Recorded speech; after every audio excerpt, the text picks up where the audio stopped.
সুপ্রিয় দর্শক আসসালামু আলাইকুম। দেখতে পাচ্ছেন আজকে আমরা দুটি গাছ লোড করে ডেলিভারি দিতেছি। তো ব্যস্ততার কারণে ডেলিভারি ভিডিও দিতে পারি না। তো আমরা অনেকগুলা ডেলিভারি ভিডিও জমে আছে, এগুলা দিব ইনশাল্লাহ। তো তো দেখতে পাচ্ছেন এটা যেটা এখন বানতেছে।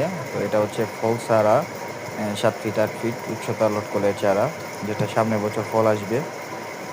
এবং যেটা দেখতে পাচ্ছেন আরেকটি পাশের মধ্যে যেটা বান্দা আছে, এটা পুরা গাছের মধ্যে ফলে ভরপুর আছে। দেখতে পাচ্ছেন একবারে ফলগুলো আমরা পাতা দিয়ে ঘুরে তারপরে বস্তা দিয়ে আবার প্যাকিং করে দিয়েছি। তো এইভাবে আপনারা আমাদের কাছ থেকে সারা দেশে এই লটকল গাছগুলা কুরিয়ারের মাধ্যমে নিতে পারবেন, বা সরাসরি আমাদের নার্সারি থেকে আইসা দেখে যাচাই করে নিতে পারবেন ইনশাল্লাহ। তো যাদের এরকম লটকল গাছ লাগবে আমার সাথে যোগাযোগ করবেন। ধন্যবাদ। ভালো থাকবেন, সুস্থ থাকবেন। আসসালামু আলাইকুম ওয়া রাহমাতুল্লাহ।